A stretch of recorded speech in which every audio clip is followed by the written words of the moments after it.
Ladies and gentlemen, boys and girls, welcome to another episode of Grandstand Gurus, the number one sports podcast on the Explosion Network. I am one of your hosts. My name is Jack Kruse, and I'm joined this week by Jono Peck. Ball don't lie. And to make his return to Grandstand Gurus from player2.net, it's Paul James. Thank you for having me back. No, it's our pleasure, mate. Thank you for making yourself available for a very special episode of Grandstand Gurus. How are we all today, gents? It's been a while since I've had both of you on the show. Yeah, it's been a while. Yeah, going well. It's It's getting towards the end of the year, but things are going well. It is absolutely. But it's been as Eddie Maguire says, it's been a big week in sport, and there's been so much going on. It's been fantastic. Like I've been, and I'm not normally this engrossed in like sport this time of year. Normally it's sort of like cricket's on and that's pretty much it. But there's been so much going on. I've been knee deep in it this past week. There's been heaps of stuff, so I've been loving life. But what was everyone's highlights from the past week? You kick it off, Paul. For me, I've been catching up with the cricket. The first test result was a good one. The current state of the second test is quite good as well. We'll talk about that more shortly. But for me, it's like I'm AFL or cricket, and there's really not that much in between. I follow the NBA a little bit, but that's about the extent of it. So that's what I'll be speaking to greatly in this episode. Fantastic. Yeah, the cricket has been. It's been so good, and we'll delve into that. And we are live, and England are all out. Nathan Lyon has just taken his fourth wicket. We are live reacting to the cricket also. Does that mean that you'll stop watching if they're all out? In about 10 minutes, Australia will be batting. So okay, change of innings, and they might resume shortly. They might put England back in. I don't know. Hard to say, but it has been great. But yes, like you said, we will jump into that a little bit more. Jono, what about you? Well, since I last was on here, the NBA season's well and truly in full swing. I think we're literally a quarter of the way through the season, so that's probably the highlight for me. Is just getting a chance to watch some hoops and see. My team's been terrible, which is kind of good because that's all they're capable of. And if they're going to be bad, you may as well be the worst. The Bulls are 3-18 at the moment. Ooh, I think that's not and nice. This is the last year. Yeah, I'm a Bulls fan too. So yeah, this is the last year before the lottery reform, which means if you're going to tank, this is the year to do it. And they're well and truly on their way with their rookie showing some promise. So I'm ticking all the boxes for what I want out of this season. Do you think they're actually tanking? Not well. In NBA, when you're tanking, it's basically the coaches are. Well, the management have put the team in a position where they have no chance to win, really. Like, they've traded away all the veterans. They're playing the rookies a ton of minutes. Yeah. And players that are injured, they probably get rested. Playing for the future. Yeah, the players that are injured get rested probably a little bit longer than they need to, which is smart, but it's the way it goes. Very good. There's been plenty, like I said earlier, going on this week in sport. Obviously, we've had the first test. We had the not triumphant, but this, let's call it successful return to the PGA Tour of Tiger Woods. Got through unscathed, shot a couple of really good rounds and one poor round. We had Ricky Fowler shooting a 61 today. It was 11 under par and taking out the Hero Challenge in the Bahamas. But we had the UFC event and some crazy results there. Max Holloway winning and Ngannou just about decapitating Alistair Overeem. But my highlight for the weekend is a little bit of a lesser known story. And it comes from the world of MMA. It's a fighter by the name of Diego Sanchez. He's a veteran of the UFC. He won the first ever Ultimate Fighter series. And he had a match against a young man by the name of Isaac the Shermanator Marquez. Now, Isaac is a young man. Well, he's in his 30s, but he actually has Down syndrome. And he's a massive fan of the UFC and MMA and Diego Sanchez. And he had a match with Diego Sanchez, and it was one of those ones. It was just like obviously it was a exhibition. It was a bit of an exhibition, and they mucked around a bit. But he won via armbar, which was really cool. And it was just a great story. It was really like a nice thing to see a professional athlete go in there and do something like that and give this kid his dream, I guess, of being able to get into an octagon and fight against a UFC fighter. And it was really cool. Nearly brought a tear to my eye. It was a great story. And Diego Sanchez is one of my favorite fighters. So I've loved watching his career. And he's had some awesome matches, but that was just about the highlight of his career for me. I thought he was absolutely just a good guy thing to do. Yeah, just that's a good really story. cool. So we don't get a lot of good stories. Sport can dish up some garbage, but it also can dish up some pretty cool stuff sometimes, and that was definitely up there for me. It's good with a sport where I guess there's so much ego involved that they would take the job for the fan in that instance and 100%, put that to the side. 100%. I have a golf question for you, Jack, if Sure. I may. You may. You know that I'm not a big golf spectator, but I know that about you. Yes. the narrative that I've noticed about Tiger Woods, people seem pretty excited for him to be back. Yeah. There's a sense that golf isn't that interesting without him, or that maybe it hasn't been. Would you agree with that? And do you think that people don't seem to care about his off-course indiscretions at all? Yeah. I think he's definitely been forgiven by the wider golf community. So to answer your first sort of point, golf has definitely been worse off without him. And it's hard to say. It's a hard thing to sort of to say that, because when he was around, he dominated. Like, this is a guy who dominated. No one could get near him. And there was some of the great golfers of all time playing against him, but they just happened to be unlucky that they were born in a generation where they're playing against the greatest of all time. And he is the great, and I think he will be by the end of his career. And people can I think, like, my two favorite golfers of all time are Tiger Woods and Jack Nicklaus, and they're the greats. Like, they're the two greatest ever, the most majors and all that. And I think he'll go past Jack as far as majors. I hope he does. Like, I would love nothing more than to see him win another major. And it's just exciting watching a guy who mesmerized on the course, who he played. So, like, golf is a game of hopes and dreams. And a lot of golfers go out there and play golf, and the general amateur, it's a hard game, and it's a very hard game. And you get up there and you play your shot and you visualize your shot, what you want to do, and you can get into really precarious positions and think, all right, this is what I want to achieve, and you try and pull something off, and 99.9% of the time it doesn't come off. He was the kind of golfer who would be in the absolute worst position on the field, in the deepest rough, behind a tree, in the bunker, a 35-foot putt down the other end of the green, and he would somehow manage to find a way to get the ball in the hole. So it's exciting for golfers to have this guy come back, because he hasn't been the same since his off-field sort of indiscretions came about.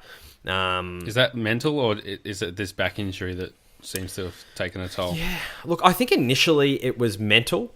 It definitely took him out of it, and he had some issues with his back. He's always had some back issues and knee issues, but it had gotten a lot worse, and he's had to have plates fused and all kinds of different stuff, but and having to pull out of tournaments and things, and not being able to swing the club and looking like an old man out there. And it's great to have him back. But I think he's been forgiven. I think people have he's repented, I guess. He's seemed to have done everything right off the field. He's done the time. Yeah, exactly right. He copped his whack, and rightfully so. Everyone was really disappointed in him, but he's sort of come good now. He seems to have his life in order, and he's just interested in being a good dad and playing some good golf, and hopefully he can do both and do both well, because golf is not the same without him. Most definitely. Cool. Thanks for sharing. No, that's fine. Thanks for asking the question. I love talking about golf. Australia have not chosen to enforce the follow-on, and Davey Warner and Cam Bancroft are coming out to bat. So, just in case you hadn't caught up on any of the test match and you're listening to this on Thursday when the match is over, I'm sure people on Thursday will be riveted in what happened on Monday. You're welcome. Why not? Yes, we should. We are doing an early recording this week. We are recording on Monday, so it is currently day 3 in the test. So likely to go day 4, possibly day 5, but we'll see what happens. Right. Speaking of which, first topic for this evening is reviewing the tests so far. So, like I said, it is currently Monday night. We are 2.5 days into the second test at the Adelaide Oval. It's the day-night test. Australia have batted and England have batted, so I think it's quite good timing actually in the way that this has worked out. We can review the first 2 innings of each team and sort of have a little chat around that. And there's 3 main points I want to touch on. There's the decision from Joe Root to bowl on a pitch that is traditionally a road. And it's proven to be as such. And the Sean Marsh century from yesterday for Australia. And also the banter and the sledging on the field. So there's been a bit of talk from the English coach saying that we should, who's actually an Aussie, that they should turn the stump mics completely off, and they don't. So there's a lot of scuttlebutt. But I want to start off with the Joe Root decision to bowl. What did you make of it, Paul? Look, Jono, what were your thoughts? Good idea. They needed to shake things up. The first innings of the last match didn't work very well for them at all. That said, given the nature of the Adelaide pitch, usually being a batsman's wicket, I think it was the wrong decision to have made for fairly obvious reasons. Clearly. It kind of showed through when Australia scored like they did. And admittedly, Australia wasn't flying at one point there. Like, it was really just a matter of building small partnerships, 50, 60 runs, there's a wicket, move on, rebuild again, with the exception of what Sean Marsh did, which, again, we'll talk about more shortly, I suppose. No one really, really got going there. So there was a little bit there for the bowlers as well. England could have done that, but instead they opted to get knocked around for 400 or so runs. Yeah. I think clearly it was the wrong decision, and I think because Steve Smith said he would have batted anyway, so regardless, that's what would have happened. But Joe Root won the toss, and the decision was on him, and he said he would have batted. So he said he bowled, chose to bowl. Sorry. I think he was relying too much on Jimmy Anderson to swing the ball. That was clearly the motivation behind it. The overcast conditions, a little bit of dew in the air, the pink ball, all that day-night test.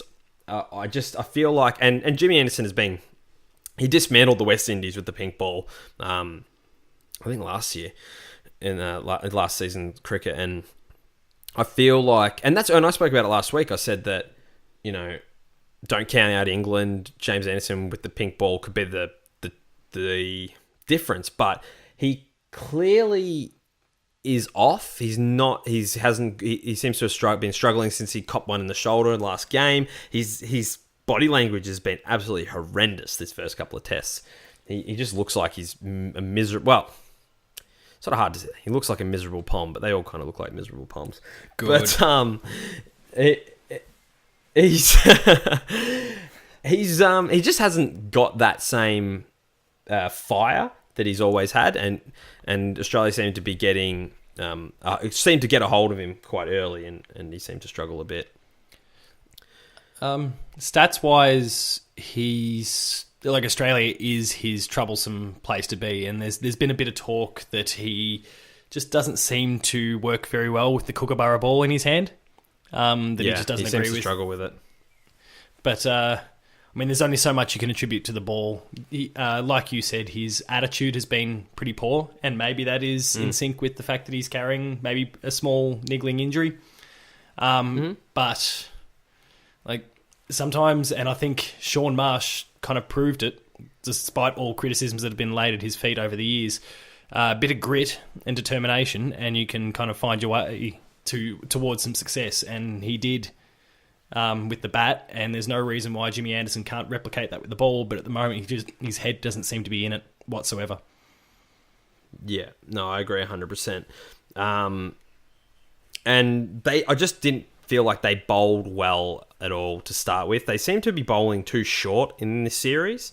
Anderson as well. They're not hitting the right lengths, and other than the run out of Bancroft, it was quite a good even.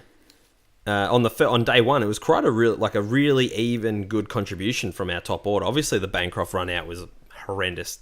Never ever run on a misfield. I don't know what they were doing, but Davey Warner sold him up the river. But I mean, we had Warner made 47, Khawaja made 53, Smith made 40, and the day obviously finished with Sean Marsh and Peter Hanscom at the wicket, and I liked that. I liked that. I mean, obviously not ideal to lose 4 wickets on the first day, but I liked that there was an even contribution from the team. Hanscom made 36.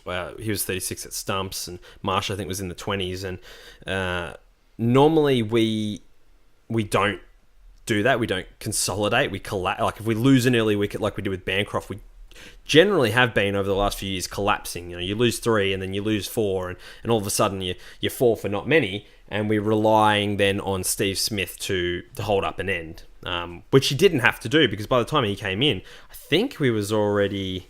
when he came in, they were 86, so they'd gotten a start. Warner went out when they were at 86, so he came in and they'd already had some runs on the board, where in recent times there hasn't been that many. So I like that even contribution on day one from our batsmen.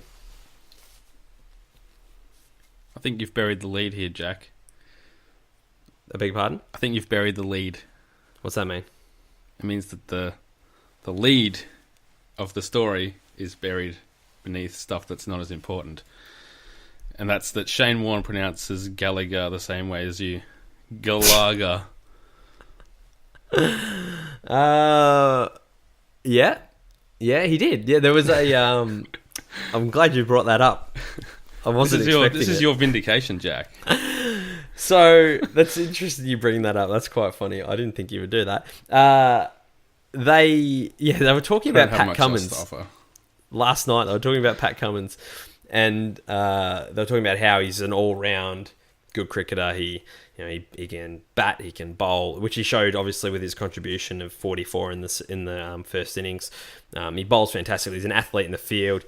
And Warney's like he'd even be good at video games with playing Pac-Man and Galaga, and oh god, so that was to throw back to our Extra Life episode where I pronounced Galaga, which is what I did for the first 20 odd years of my life before I'd heard a podcast.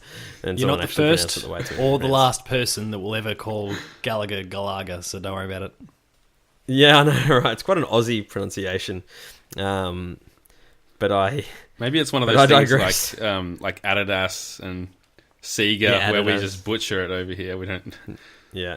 And the way Tom says Subaru is like Subaru. Maybe we just have weird, maybe it's just an Aussie thing. Anyway, Sean Marsh, hey, quite possibly. Yeah, Sean Marsh. So obviously day one finished. We were 4 down, and Hanscom and Marsh at the crease for not many. To give England some credit, I thought they bowled really well in the first session on day 2. They were hitting the length, they were swinging the ball, they were catching for a few couple of good reviews from Australia. They bowled really well, and that's the best Anderson has looked all series so far. And you could say he was unlucky, but it is what it is. What did you make of Anderson on day 2? Look, I wouldn't deviate that much from what I've already said so far. He's been unconvincing. There's been patches where it looks like something good's going to come of it for them, not for us, obviously. And then, I don't know, he gets clubbed to the boundary once or twice, or nicked towards the boundary once or twice, and all of a sudden he goes back into his shell again, and that menacing swing bowler kind of disappears, and it's been a bit of a shame. The one that's kind of impressed me for all that we as Australians hate him has been Stuart Broad. His bowling has been really quite excellent so far, hitting a pretty consistent mark.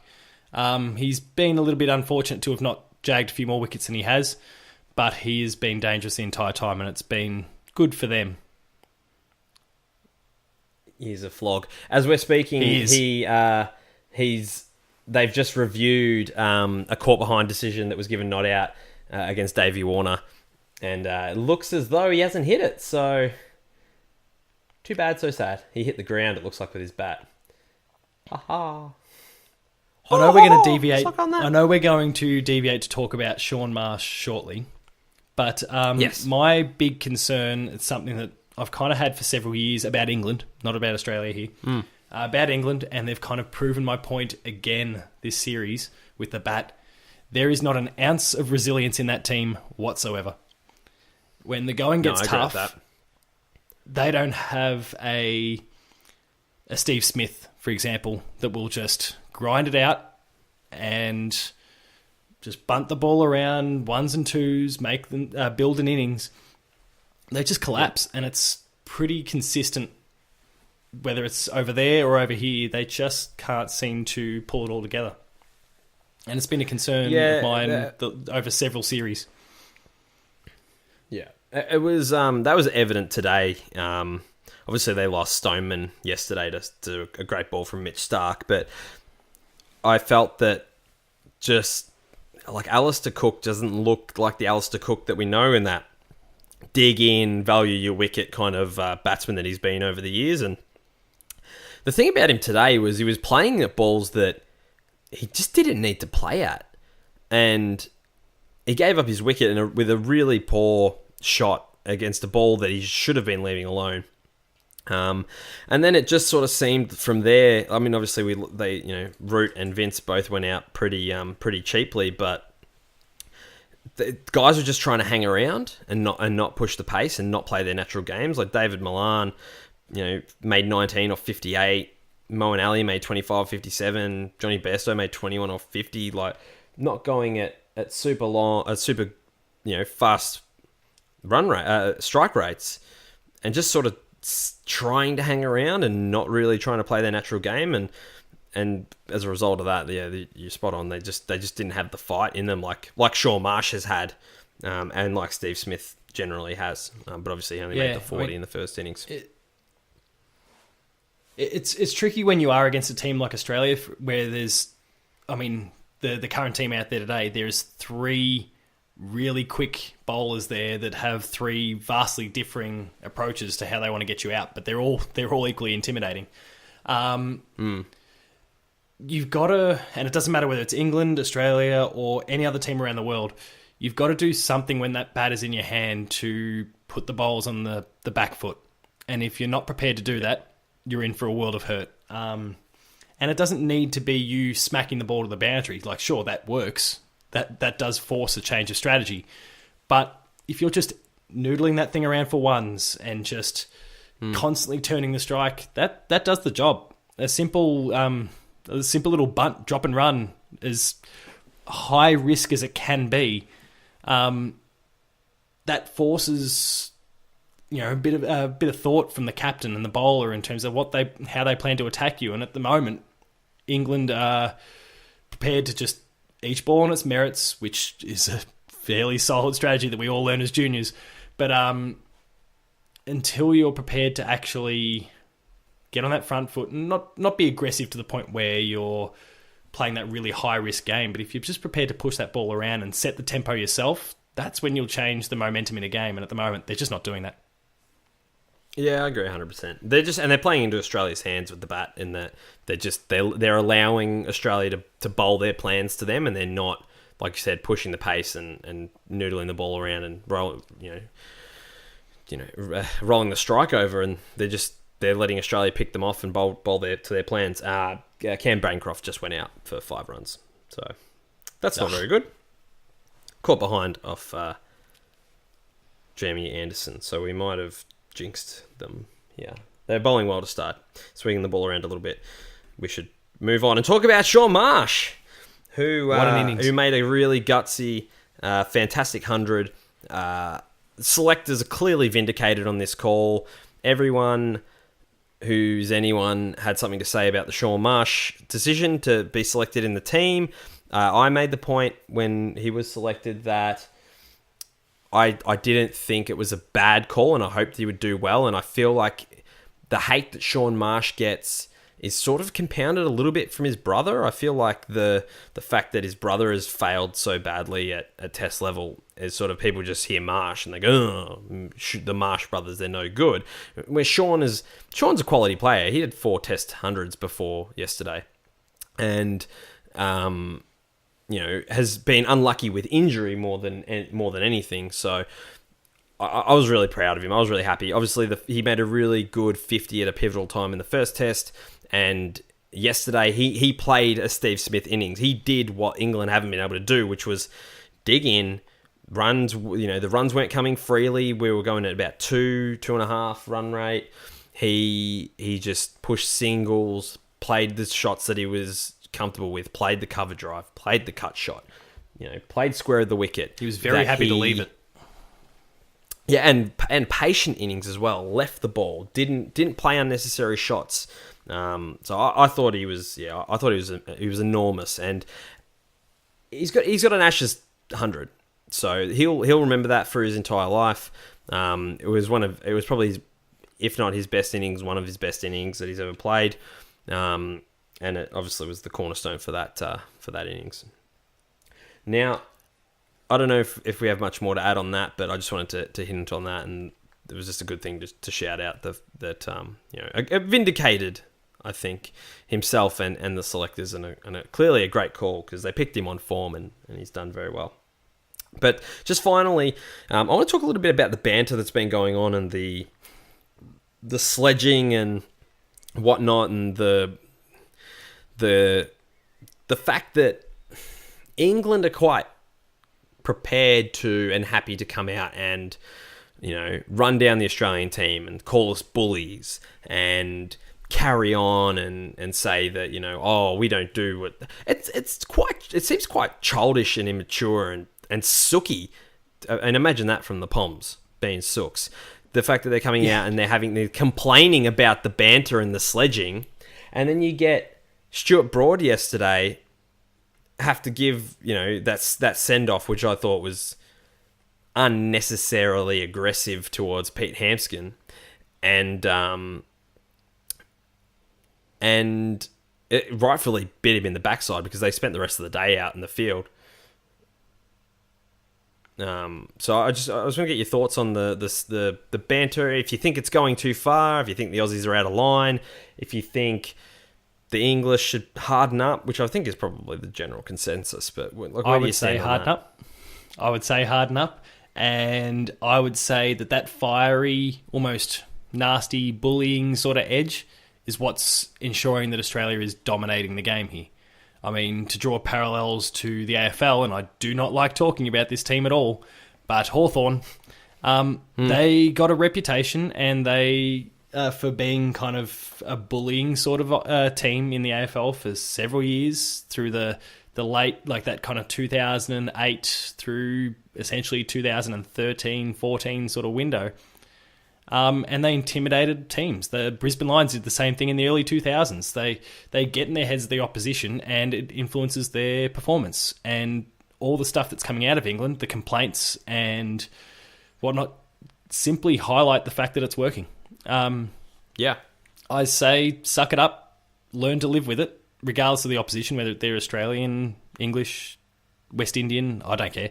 Learn to deal with it, and you'll be better off for it. Yep. No, I 100% agree. Jono, do you have anything to add on the sledging and the whinging? I mean, the idea that people should turn off I guess that the TV network should turn off the stump mic is, I guess it's really just a decision for that network. Whether the sledging is getting inappropriate, I don't know, but you can't. It's always going to be there. You know that people are going to say things. You know the mics are going to pick it up.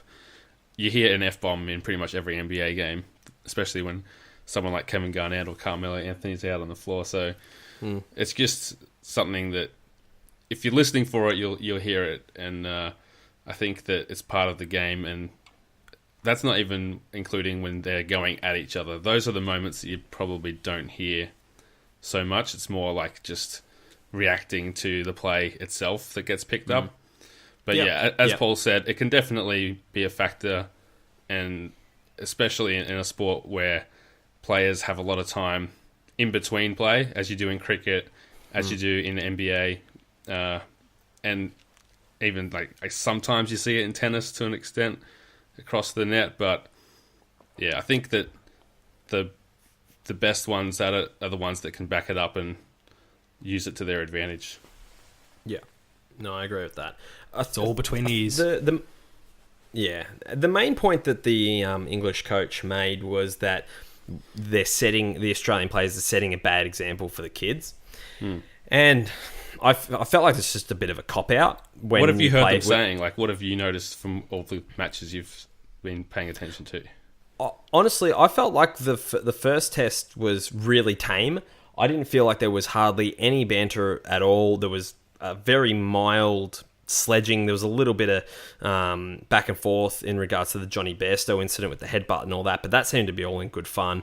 So I actually made the comment last week that I thought that it was quite a tame first test, and I didn't quite like it. I like it when they get fired up. It adds to the entertainment. And cricket is a fearsome game. Like you are going out there, you are trying to, when you are bowling at the batsman, you're trying to knock them over. You're trying to knock their stumps over. You're trying to hit them with the ball. Like, it's not... People think cricket's a soft game or whatever. It's quite a hard game. Cricket balls aren't soft. It's someone who's been hit by a few of them. It hurts. Oh, it stings. Yeah, absolutely. And the cricket ball is not a soft thing. And I played a bit of cricket, and I think one of the... It's almost like you say, it's like, it's all part of the game. It's all part of the game.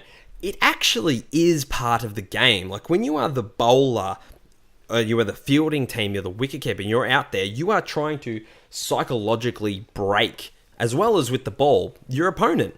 You're getting into their head, you're sledging them, you're picking on their pads, you're picking on their shot. They play a bad shot, they didn't run, they mucked up a run, they had a mix-up, they run their partner out, you're getting into their heads. That's as much a part of it, and it's as much a part of getting the batsman out, as bowling the ball at them. And to make the accusation that they're setting a bad example for the younger kids, I think is taking away what makes cricket special and actually an essential part of the game, which is the sledging and the banter and the mind games. And obviously there's a line. Like, you don't want to be going out and being, overtly aggressive or talking about violence or trying to, or being racist or sexist or anything like that. Like, those things obviously have no part in any sport. And I feel like to come in, and which haven't, like, to be fair, no Australian player or anything has said anything of the like, or England player has said anything that's been like that. It's just been good, hard, aggressive mind games and sledging. And to make the accusation that they're setting a bad example, I think is ludicrous, because sledging has been, and mind games have been a part of cricket for as long as cricket's been a part of cricket. Yeah, Sure. I'd agree with that. It's a very psychological game. Again, you got to be a bit. You got to be a bit tougher in the head there, and just grind through it. And as you said, provided they're not delving into the realm of racism, sexism, abuse, essentially, of any sort, mum jokes, then live with it. Yeah, It's, to me, it just sounded like a bit of a cop out. It seemed like the English coach he's clutching at straws. He's looking for excuses. He's trying to divert the ire from the rightfully woeful English batting, and at the moment woeful Australian batting, because we're not doing too well. So we'll move on from cricket. Currently 1 for 7. Jono. Yes. What do you got for us? I wanted to talk about an issue in sports that has been pretty widely discussed and publicised in recent months, as it has for probably a good 12 months. I want to talk about protests in sport, and particularly an athlete's role in, I guess, standing up for social issues and that kind of thing. It's not much of a thing in Australia, and we'll get to that. But I want to talk, I guess the thing that brought this to kind of national and international headlines was Colin Kaepernick in the NFL August last year took a knee in the national anthem as a protest against treatment of black people, particularly police brutality. And the context for that, I suppose, I'm at least assuming, is that in July that year there'd been two very widely publicised shootings of black people in America that were both filmed and shared on Facebook. There was Philando Castile and Alton Sterling. They were huge on Twitter, huge on Facebook. It was everywhere. And it was just a month later that he started this protest quite quietly. He didn't tell people what he was doing. They just kind of slowly noticed that he was either on the bench or kneeling in the anthem. And as it started to pick up a bit more attention, the hot takes started rolling in. And, of course, people saying, shut up and play. There's no room for politics in sport. But there has been a long history of athletes taking stands for social causes that they believe in, and particularly African Americans. We know many examples that I can go through later if we want to mention some of the more notable ones, but I wanted to know what your views were, in particular whether you would feel how you would feel if Australian athletes started to do this, because there's not really the same tradition of protest over here from what I've noticed. Well, we've had one particularly notable case of it way back, 2000, the Olympics, Kathy Freeman, and a few of the kind of social issues she stood for there in terms of Indigenous rights and those sorts of things. So she's done a great job in that space over the journey. But to your point, you're absolutely right. There's not that much of it over here, which, I mean, depending on your perspective, could be a good thing or a bad thing. It could mean that people are feeling like they're not comfortable to say what needs to be said. Or, on the flip side, and hopefully that's the case, is that we're cool. Everything's nice here. We do have an awesome country. Nice enough.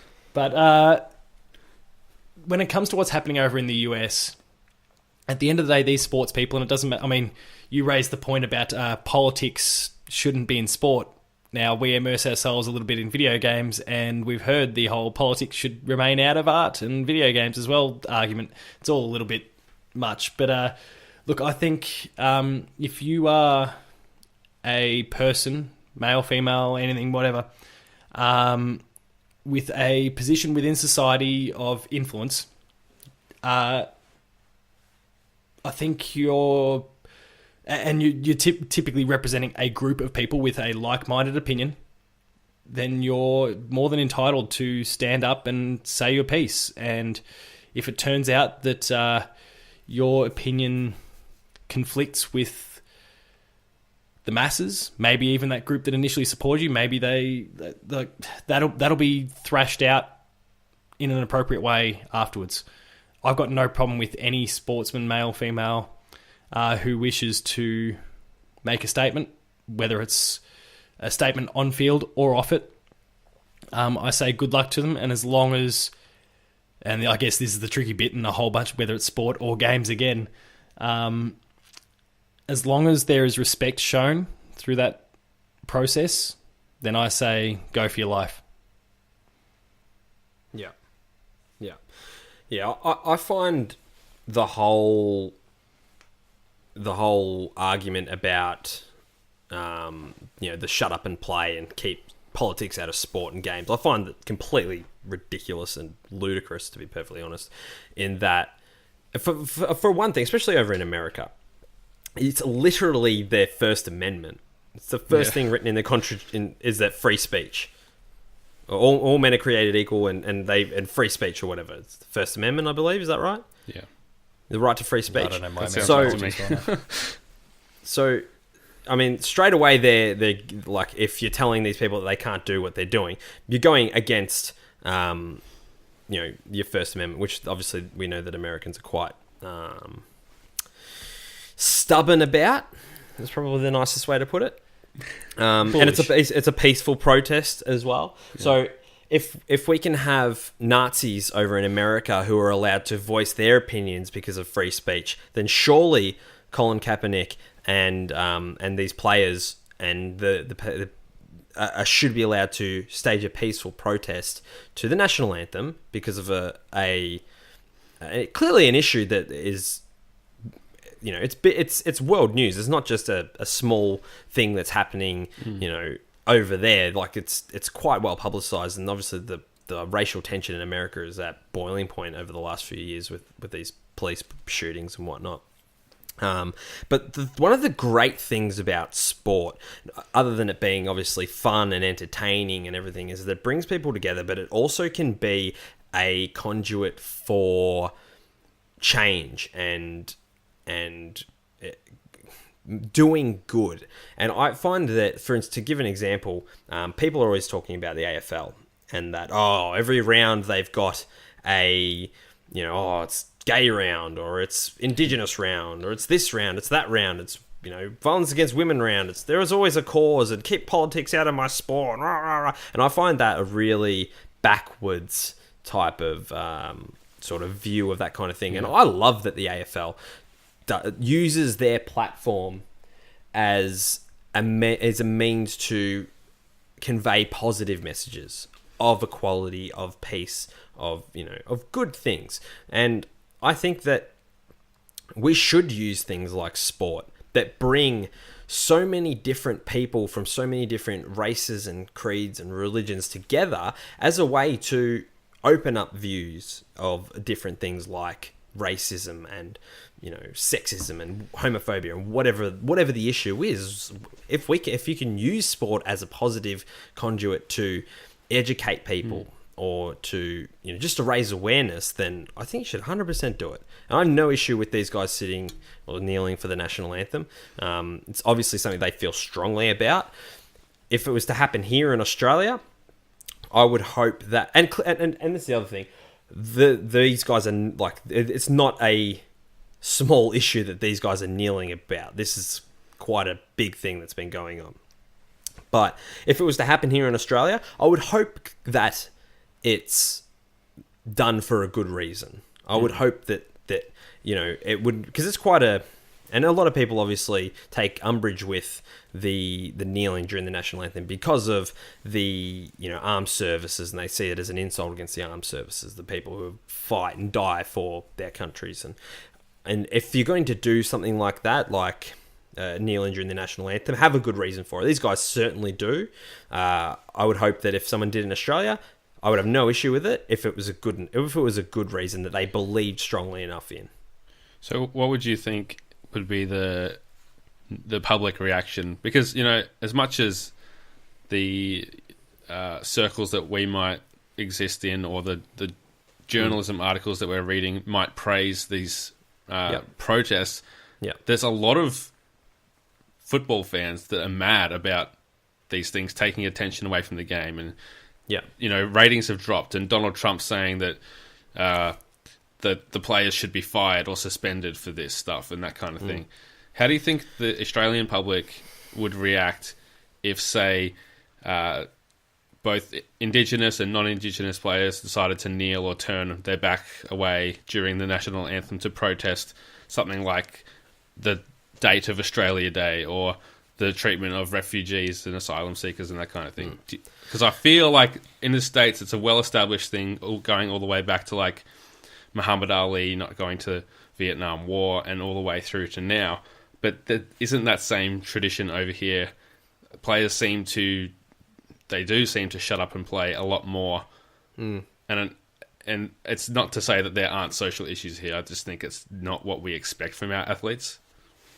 Yeah, I feel like over the last 20... I mean, it all started with Nicky Winmar, with the famous scene out at Victoria Park where he turned around to the Collingwood cheer squad and lifted up his shirt and pointed to his skin, and, you know, sort of made... It's one of the most famous sort of images in, you know, Australian sporting history is that moment. And obviously with Adam Goodes and everything, you know, I think we're becoming better at it, at calling out the racists. But look at the reaction to Adam Goodes. There was a huge group of people that thought he was out of line and this is unnecessary and I'm Yeah. I'm not comfortable with what he's suggesting. And So this how is do the problem. And to answer your first question, this was the thing that it was really upsetting to me. And there's two specific. I'll give you two specific examples of when this has happened where I feel like the general public is still quite. How can I say this? conservative, It needs time. Yeah, sure. backwards. Yeah. They need time and education, definitely. Obviously, the Adam Goods thing. I'm quite active in sports discussion forums and things like that. Obviously, I love my sport, and I would like to talk about it with like-minded people or people who are also interested in it. Maybe not so much like-minded. And this whole Adam Goods thing was happening, and if you're not aware or if you're not up to speed on it, basically there's an Indigenous Aboriginal Australian player who was being booed every single game. And he was a polarizing player, a great player.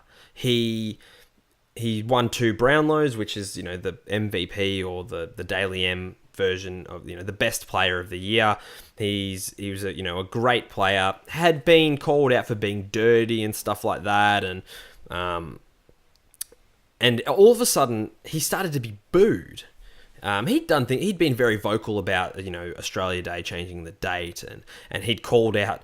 There was a game against Collingwood, funnily enough, same as Nicky Winmar, where a young girl in the crowd called him a monkey, Ape, and he pointed her out and had security remove her, and that was quite a polarizing thing that he did, and a lot of people thought it was over the top and whatnot and unnecessary, but all of a sudden he started being booed every week. To the point where he walked away from the game. He said, I'm not playing anymore.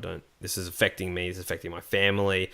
And I made a comment in a forum, discussion forum about like my football team. And I made the comment, like, if we'd already played his team that year, but we were coming up to finals and they were going to be playing finals. And I sort of made the comment that if we happen to play these guys in the finals, let's not be counted in with these other teams, these other groups of supporters who are booing this man who's one of the great players of all time, who's a good man, who's been Australian of the Year.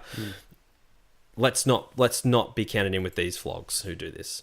And the vitriol and the hate that I got on that post, I couldn't believe it. I honestly couldn't believe it. I thought it was absolutely just horrendous and horrifying that so many people were of the mindset that he deserved what was happening to him, the vilification, and that it was a good thing that was happening. It was quite eye-opening for me. I was honestly not expecting that kind of reaction. I thought we'd become a little bit more progressive in our society. And so that was an eye-opener for that. And the second thing, I don't know if you remember, it was last year or the year before. It might have been the year before. Chris Gale, who's a West Indian cricketer, was over here playing in the BBL. And he made very uncomfortable, unprofessional comments to a reporter who was interviewing him after his innings, Mel McLaughlin.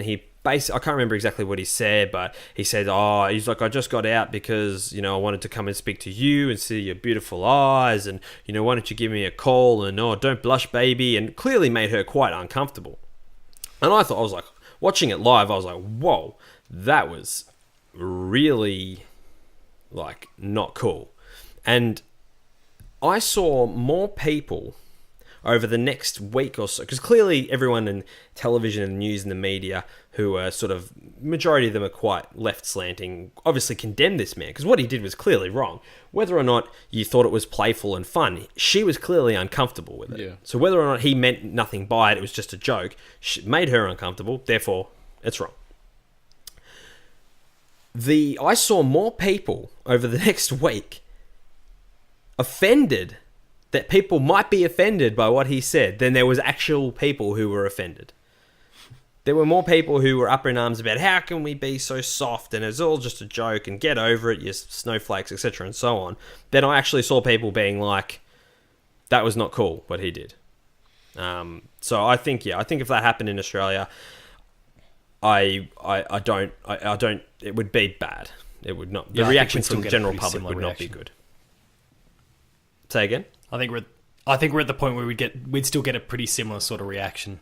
Yeah, 100%. When you've only got to look 100%. look at the results of a certain, and this may be me imparting too much of my view here, but you've only got to look at the result from a certain plebiscite recently to see kind of where the country falls when it comes to some of these big issues, and that I think that alone says enough. I probably don't need to dive too much deeper into that, but it is still going to divide. It is still going to create these issues. You've cited your own examples, things that you've witnessed in real life, or on internet forums, or what, wherever it is that you kind of interact with these other sporting enthusiasts. And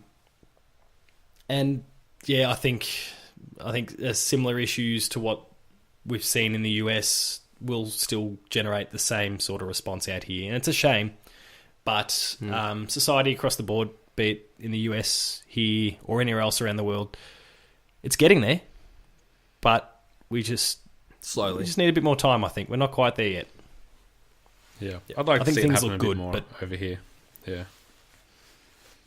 And the weird thing about the Australian sporting space as well, you were talking before about the NBA and how and several other kind of US or just international sports. There's a lot more personality there. I think about a lot of sports in Australia, and maybe the one that I'm most into in terms of the AFL. But a lot of the personality is stripped away from the game. Like there's really not that many AFL players that are not allowed, but kind of given the scope to speak their mind the way they want to speak their mind, and almost exempt from the rules. Like Paddy Dangerfield, who I'm a Geelong man, sure, but he gets out in front of the media and says and does what he wants, but only to an extent. You still don't hear him all that often talking about some of the big issues, be it in the game or out of it. The media teams are so quick to pounce on anyone who says something that might slightly deviate from the company line. That we just don't have that same. You can think about what LeBron might say or do over in the US, and he could get away with anything really. Well, that they ask him about, and he's a force. Too, he's a force for good. But he can kind of get out there and use his social media reach, his reach as one of the best NBA players of all time, to kind of stand out there on a pedestal and say, "This is what I stand for. Who's following me?" And he'll get millions following him. Yeah. Australian sports, they just don't quite allow for that yet. Well, the issue that we've had in the AFL recently is that the last two really outspoken players, and from both, and not even just, from the left, but the right as well. If you think about the recent decades, the two most outspoken players that we've had Adam Goodes and Jason Ackermanis. And Jason Ackermanis spoke his mind and was honest. And I don't agree with 99% of the things that Jason Ackermanis said, but he had his platform, and that was what he spoke his mind, and he was honest with his opinion and his intellectuality. And he was shunned from the AFL. He was sacked by the Bulldogs. And he said stupid things. He said things like, if there was a gay player in the AFL, they shouldn't come out, and this, that, and the other. And it was misconstrued. And he definitely shouldn't have said it because it was quite insensitive. But it was said in a way that was not well thought out and could have been done better. And he was... Basically, he just continued to say silly things, and he was pushed out. And then we've had Adam Goodes. Yeah, exactly. And then we've had Adam Goodes down the track where he's also spoken out. And on the other side, on the left side, about racism and Australia and these things. And the Australian public have shunned him as well. And we've shown that the majority of the sporting public has shown that that's not what we want from our athletes. We don't want to know what you think. We don't want to know what you care about. We don't want to know what you believe in. We want you to go out and we want you to kick a ball around. Yeah. And that's what we want. And it's so... And I'm going to need to bleep that out because we don't swear on this podcast. But it's not... It's just bad. It's just bad. Yeah. And that's, I guess, what inspired partly this topic, is that it's something we don't really see here that we do fortunately see in some of the major US sports. And, You got people wearing T-shirts that are protesting things, or taking like team photos and putting them on Instagram to protest a shooting, or even going way back to like the 1964 All-Star game. The players refused to go out and play unless the owners recognised their players' union that they'd formed 10 years previously, because up to that point it hadn't been recognised and they didn't have rights. And here we are now, however many years later, that union still exists because these players decided they were going to risk their jobs and their reputations to stand up for something. And I think that they set a great example. And I think that because of that example, we might see some more players over here follow, especially the way that we seem to follow America's lead in a lot of ways in social issues too. I hope that we do. I really do. I think it's good for, like I said, I think sport can be a conduit for good, and the fact that we're not quite there yet in Australia troubles me, but I think we can get there, and I hope that we do. Very good. Now, to round us out, we're going to touch quickly on which we haven't had a chance to do, but happened a couple of weeks back, the AFL Draft. So, Cameron Rayner, pick number 1 to Brisbane. The first kind of, half a dozen picks were really up in the air. There was a lot of players that could have fallen number 1, could have really fallen anywhere within that top half a dozen or so. Cam Rayner was the one that kind of was scooped up by Brisbane. He seems to have folded into that family really quite well already. Brisbane has been struggling for quite some time, so they've been very quick to throw him out on the social media platforms and get him in front of everyone. It's a good look for the club. They need that. But what I really wanted to kind of focus on was some of the bolters and some of the sliders from the draft. There was a few players that were expected to place a bit higher than they did.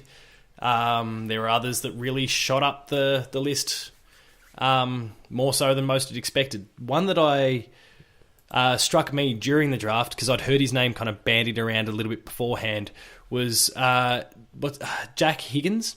That was picked up by Richmond. So the reigning Premier picks up the player that some, depends on what circles you're in, had considered to be the best or amongst the absolute best players in the draft that year. Richmond had the 17th pick in the draft and managed to snap him up with that, which boggled my mind. So I think they did some really good things there. And there are a few other cases as well. Sydney picked up someone, Matthew Ling, who I had not heard about at all going into the draft, but many of the pundits had suggested that he would be a 3rd, 4th round pick, so somewhere in that 50, 60 sort of ballpark, and he was snapped up at pick 14, which was another interesting one to kind of look at. Were there any kind of players that surprised you in terms of where they placed, good, bad, or otherwise? Yeah, Jack Higgins was probably the biggest one. Had been, and this is the thing, it was quite an even draft this year, and there was a lot of talk that after, like, you could throw a blanket over the first 15, and any one of them could go. There was a couple like Luke Davies was probably the biggest slider for me. I thought he was going to go at pick 2, but obviously ended up at pick 4 at North Melbourne. I think Cameron Rayner was always going to go to Brisbane, even though he's had dodgy knees and that kind of thing.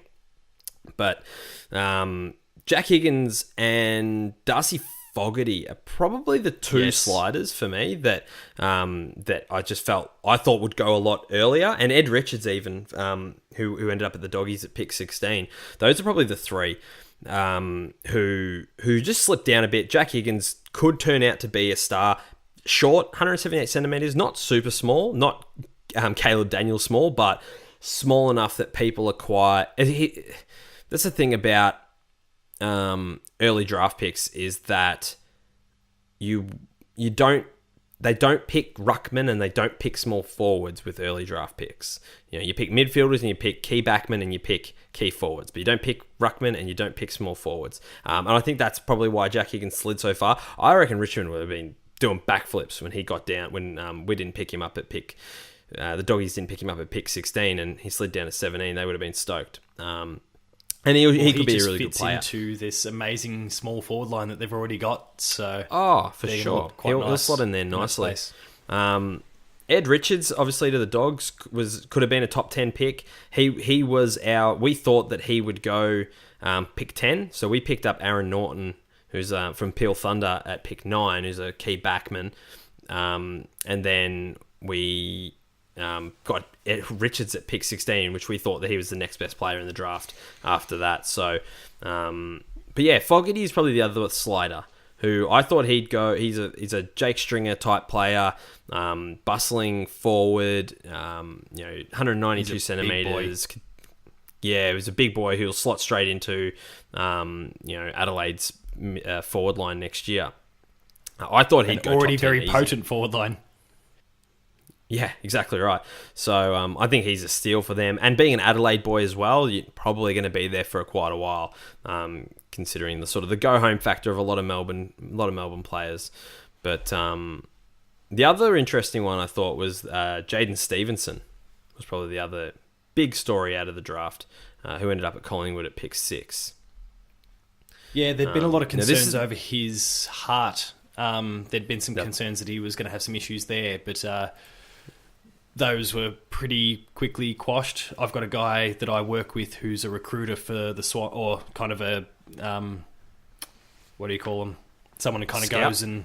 A scout, thank you. Talent scout. A scout for the Swans, and he'd done a bit of research into Stevenson going into that draft, and he told me, do not worry, like whoever picks up this kid is onto a winner.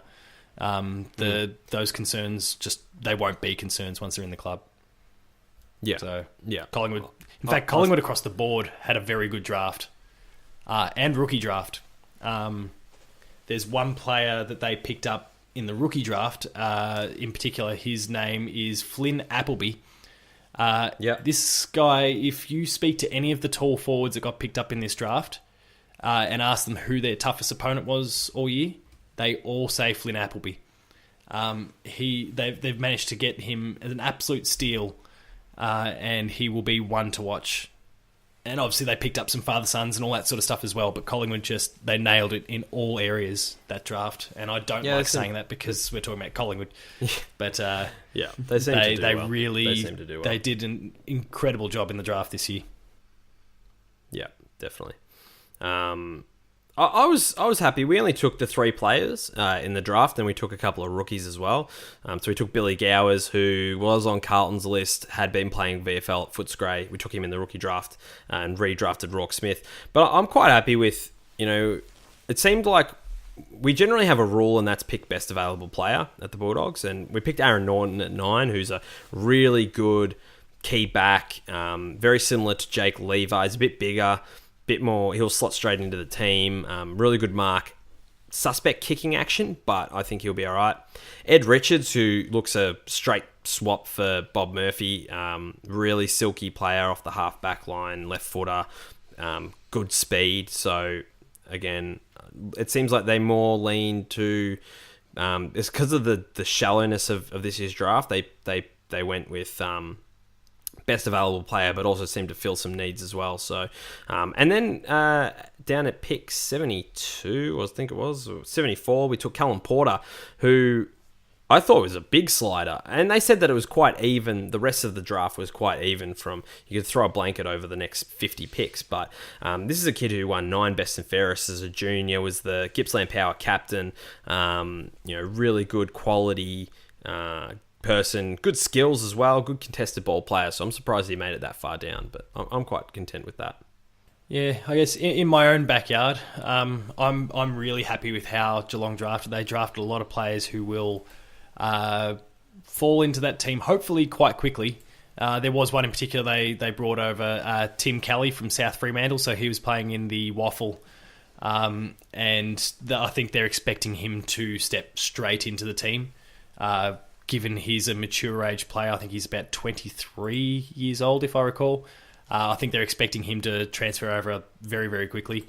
And then other than that, I mean, I'd hoped going into the draft that Geelong would pick off a tall forward or something like that. Turns out they went for your old mate, Stuart Crameri, in the rookie draft. Mm-hmm. But they ended up going with kind of that midfield, third or fourth tall sort of option in the forward line approach. So they end up picking up Lachlan Fogarty, no relation to the other Fogarty we were talking about before. He's about 179 centimetres, kind of mid to high teens possession sort of player, but guaranteed to kick a few goals every game. He'd been fairly highly regarded, kind of that mid-teen sort of level. He slipped to 22, so we managed to grab him there. And the one that probably impressed me the most is Charlie Constable, who is one that had been, and I kind of conferred with that scout of mine from work.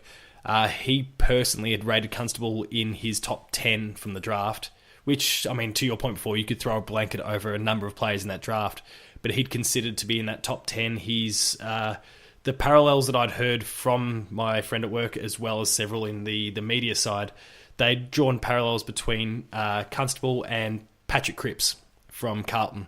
So to be able to get Constable at 36, he's 190 centimetres tall, high possession getter.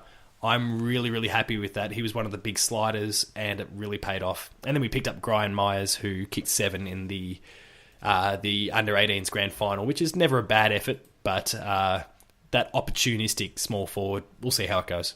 Yeah. Yeah, cool. Sounds like everyone's pretty happy. Jono, I can tell by your silence that you're quite happy with Adelaide's drafting this year. Absolutely. He should be. They did well. Awesome. Just get that young Jarman in there and I'll be stoked. We just delisted his nephew this year, so sorry about that. We'll take him. Still take him. I don't think he's getting picked up again. All right, moving right along to everybody's favourite segment. It's Flog of the Week. Now, normally Ashley gives me a theme tune here, but how's it go? You do it. It's sort of like the Addams Family is how it's like Flog of the Week. Boom. I don't know. I like it. It does the job every week. Sometimes I have to remind him to do it, but it's fine. Not a lot of nominees this week. So we had one who came from good. Well, yeah, Stuart Broad's in there. We'll get to him. But we had this one sent in from Ashley. So I'm just going to read the news article because it's quite hard to fathom that this is a thing that's happened. So, 2 Brazilian clubs, soccer clubs, squaring off in a tense relegation battle, apparently, and a player by the name of I can't even. This is just basically stuck his finger up another player's bum twice. It's a bit of Hopewadi action. Why not? It's just I can't even.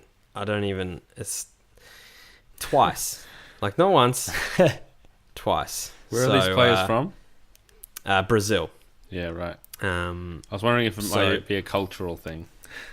Yeah, because in Japan it's apparently a common prank for school children to do that to each other. I can't help but wonder what the initial response was from the player whose privacy was invaded like that. Like, was he not? Sure, he didn't appreciate it. Well, yeah, clearly he didn't express that enough though, otherwise because he's gone back for more. Maybe he expressed too much venom, and he clearly thought, to our point about the cricket before, he'd gotten under his skin and figured he'd go again. Literally got under his skin. So, Rodrigo Baldasso da Costa, you are a nomination for Flog of the Week. And obviously, Stuart Broad is our next nominee for reasons mentioned earlier. I think we've got to give it to good old Rodrigo for the old Hopewadi action. So, congratulations, Rodrigo. You are the final winner of Flog of the Week this year. Final. We will be counting down for the rest of the year. We will be counting down to Flog of the Year. Wow, it's like a bracket. Yeah, so we're gonna have we now have 16 winners of Flog of the Year. So over the next 4 weeks, we're going to be deciding against who's a bigger flog. There's gonna be brackets. There's gonna be stats. It's gonna be exciting. But our winners for Flog of the Week of the last 16 weeks, we've had John Jones, We've had a Queensland footballer who kicked someone in the head. We've had Fabio Fognini. We had Kieran and Ashley Hobley, David Koch, Toby Green and Jonathan Patton. We had Ray Hadley, Cam Newton, Nick Kyrgios. Jack Kruse was nominated one week for some reason. Lee Vasily Wei-Jun, who's a League of Legends player. Patrice Evra, Damir Dokic, Donald Trump, Avaran Papadopoulos, and Rodrigo... How did LeVar Ball not make the list? Baldasso da Costa. What do you mean how did LeVar Ball not make the list? LeVar Ball's a treasure. He's a flog. No, he is most certainly not. And Donald Trump made the list by crossing LeVar Ball. I'll have you know.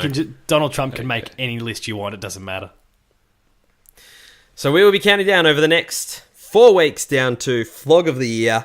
But we will be continuing to announce Flog of the Week. But those nominees will obviously go into quarter 1 of 2018. At the end of quarter 1, we will have Flog of the Quarter. And that's how it's going to continue. So we will have a 4 by the end of next year. We'll have a 4-banger, and there's going to be muchos flogs. So get hyped for that.